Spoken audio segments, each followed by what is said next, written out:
we're talking about the tragedy of the Titanic today. The Titanic disaster was an unfortunate blockbuster tragedy that was caused by human error, which resulted in a historic loss, and was documented in this book that we're going to go over today as we go into the tragedy of the Titanic. So as we're leading up to the tragedy, just imagine yourself being on a gigantic ship with your family. You're enjoying a wonderful meal of lobster and filet mignon, and all of a sudden, your table shakes and the glasses begin to move. The next moment, you are in freezing cold water, gasping for air, while you're all holding on to each other, hoping for survival.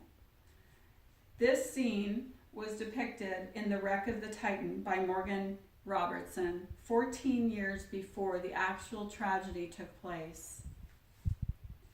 This tragedy involved the loss of over 1,500 lives, which was depicted in this book, The Wreck of the Titan, making it one of the deadliest disasters in history.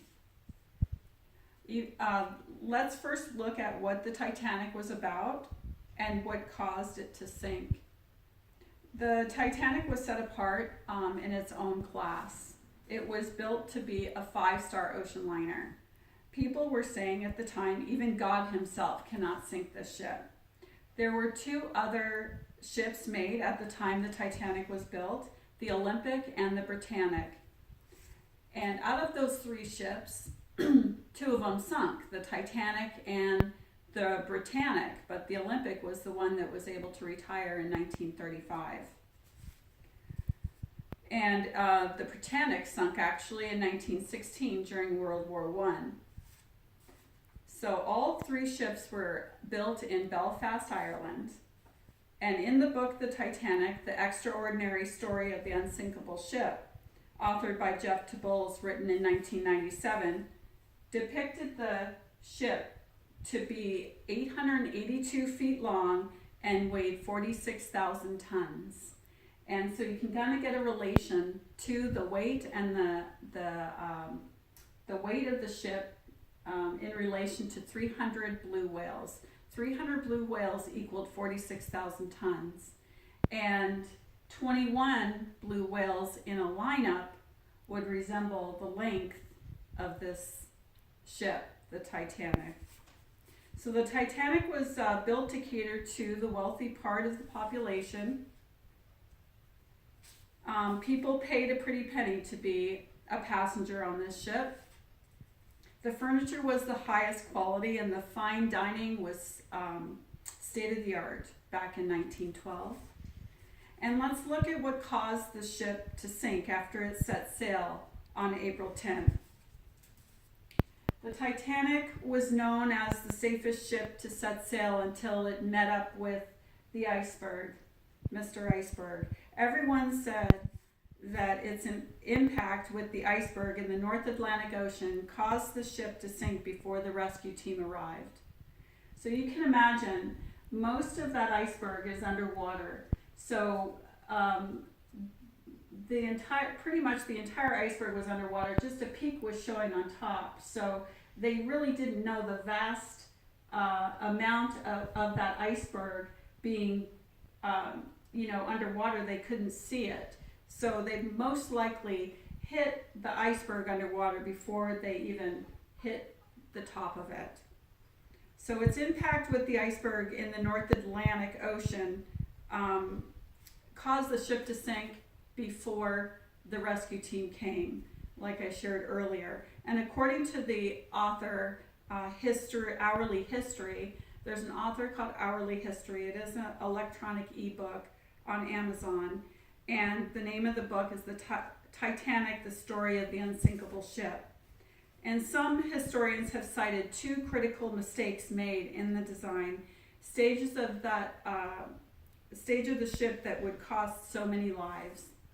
And the ship's doors, the first mistake was the ship's doors. The ship's doors were supposed to be watertight to where no water was supposed to come in. And it was supposed to be made with the highest technology back in the day of 1912. Well, when the ship was going down, the water was going through those watertight doors caused the safest ship on the sea to sink to the bottom of the North Atlantic Ocean by morning of April 15th, 1912.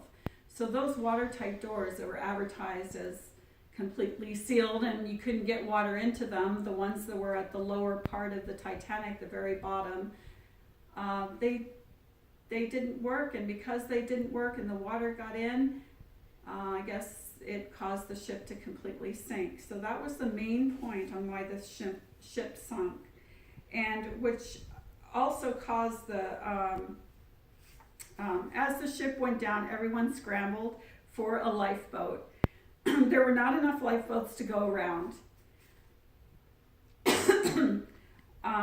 And there was only enough lifeboats for 1,100 people, and there was 2,223 people on board. And so they began to pile women and children in the lifeboats and get them off of the ship as the ship was going down into the water very quickly, actually. So the two things that really caused the ship to, the main thing that caused the ship to sink was those doors that were not, if those doors kept the water out, then I believe that help would have come before everybody would have had to use the lifeboats to get off the ship. But because those watertight doors were not watertight, everybody had to pile in those lifeboats, and so 1,500 people that day lost their lives. And the ship started sinking April 14th of 1912, and so by the morning of April 15th, the Titanic was completely underwater, and only 1,100 people were floating in the lifeboats, and then the rescue team came after that. So in closing, the Titanic was an unfortunate blockbuster tragedy caused by human error, which resulted in a historic loss. The Titanic was labeled the safest ship on the sea. Its impact with the famous iceberg on April 14, 1912. There were only enough lifeboats to fit 1,100 people. Remember, there were 2,223 people on board that ship, and we had a glimpse of the tragedy 14 years before in the book, The Wreck of the Titan. And this tragedy can remind us that God is always in control in the midst of every storm. And the book can even show us that God gives us his warning signals and his, I call them as flares.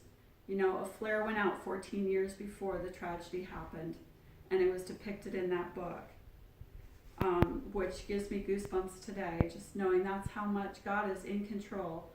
And historic events like this just cause me to pray and pray for others around me all the time, and to know that we are just a blade of grass out there in the field, but a very important blade of grass.